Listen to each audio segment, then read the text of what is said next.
Absolutely. Let's jump into our picks, though. Jump into some NBA on Monday night, Brett. And we have a decent slate to look at here on Sunday. Starting off with some Wizards at the Hawks. And I love what I've seen from Washington lately. They've been playing, both of these teams are playing into the playoff seedings right now. The Hawks are sitting in the 5 seed at 10 games back, tied with the Heat.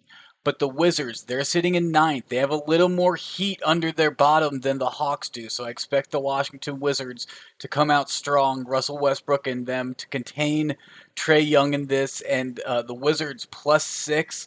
I don't know if they necessarily win this one. I'm eyeing that money line at +210, but I'm not going to take the money line. I'm going to take the spread at +6.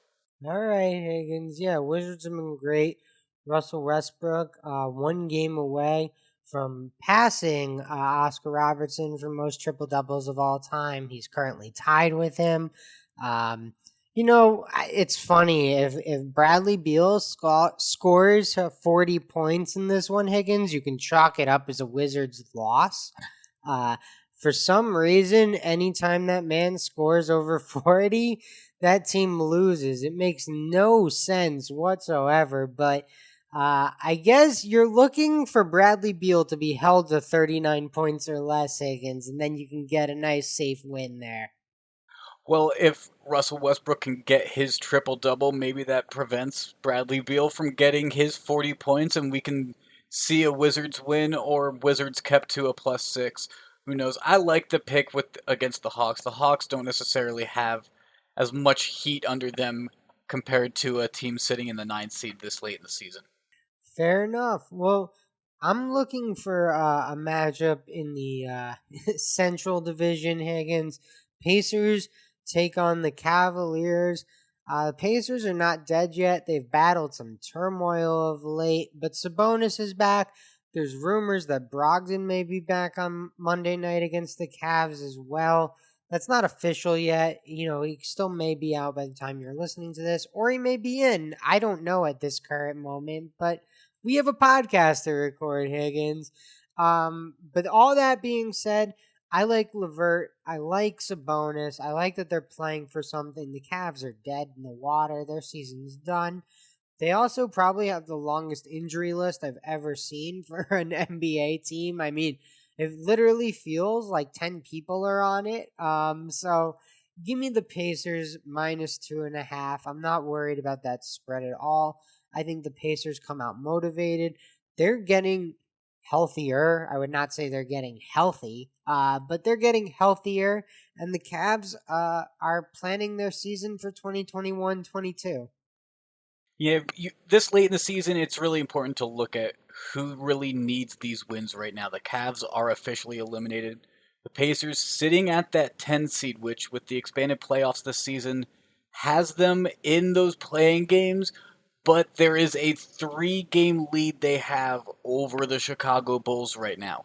Can they hold on to that? They need every game right now, and a win over an already eliminated Cavaliers team right now would really boost them. So -2.5, I like that spread. Yeah, I'm a big fan of that one, Higgins, but I'm actually even a bigger fan of my next pick. The Rockets take on the Blazers, and the Blazers are trying to stay ahead of the Lakers. They're also competing with the Mavs for that 5 spot, Higgins. So they're playing for a lot. The Rockets, another team planning for their 2021-22 season. And I just think 12 points is not enough here. I think Portland's going to come out firing on all cylinders. I think they smell blood in the water with the Lakers, Higgins. I honestly thought a few games ago it was a reality that the Lakers would be playing in the playing games, probably against. Actually, it would be 7 versus 8, and then the loser of that game would play the loser of the 9-10 game, and the loser of that is eliminated. Or excuse me, the winner of the 9-10 game plays the loser of the 8-9 game, and the loser of that game is eliminated. The winner advances. So, I totally, think it's a real possibility that the Lakers could, win the first game of the playing game and be okay. But the Lakers have not been healthy all year, Higgins. I think Portland sees an opportunity to make this postseason really nerve wracking for Laker fans, and they're going to have their foot on the gas. I think Dallas, same way. Like, these teams have to be looking at this opportunity, being like, wow, this could be one less scary team we have to go through because Steph could knock anyone out in a single elimination game. Portland has to be smelling blood right now, considering Luka got ejected from Sunday's game. There's turmoil with Dallas, who's a half game ahead of them as we're recording this, looking at the standings. Dallas has a half game lead on Portland. The Lakers, like you said, have been injured, have been inconsistent so much of this season, especially down the stretch here. So Portland needs to solidify one of those spots where they're not in the playing games. I absolutely agree.